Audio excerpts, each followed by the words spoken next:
असं मुलांची एक्झाम चालू आहे तर मुलं लवकर येतात स्कूलमधून आणि टिफिन वगैरे द्यावा लागत नाही त्याला.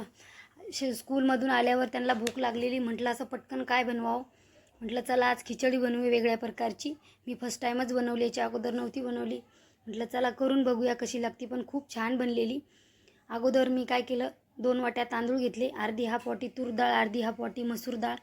तुम्हाला जर जसं बनवायचं त्याच्यात तुम्ही माप करू शकता. आणि मस्त 2 पाण्याने धुवून घेतलं आणि भिजत घातलं त्याच्यामध्ये. आता मी एक बारीक कांदा चिरून घेतला, एक टोमॅटो घेतला चिरून, थोडा लसण घेतला, 2-3 लसणाच्या पाकळ्या घेतल्या. तुम्ही कसं तिखट खाता त्याच्यानुसार तुम्ही मिरची घेऊ शकता. थोडी कोथिंबीर घेतली कट करून आणि कढीपत्ता घेतला. आता फोडणीची तयारी करूया. गॅसवरती कुकर ठेवला. कुकर गरम झाल्याच्यानंतर त्याच्यामध्ये तेल टाकलं. तेल मस्त गरम झाल्याच्यानंतर त्याच्यामध्ये राई, जिरा, कढीपत्ता आपण जे कट केलं होतं ते सगळं टाकलं. टोमॅटो, कांदा, मिरची मस्त तळून घेतलं. त्याच्यामध्ये मसाले टाकले, घाटी मसाला, हळद, धनिया पावडर मस्त तळून घेतलं. थोडी कोथिंबीर टाकली. पूर्ण मस्त मसाले तळल्याच्यानंतर जे आपण भिजत घातले होते तांदूळ ते टाकायचे त्याच्यामध्ये. ते पण मस्त मिक्स करून घ्यायचे. चवीप्रमाणे मीठ टाका तुम्ही जसं खाता तसं.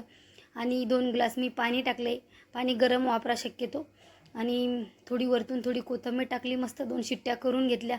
एकदम अशी फुलली होती ना खिचडी, खूप छान लागलेली. तुम्ही नक्की एकदा ट्राय करा, तुमच्या मुलाला नक्की खाऊ घाला.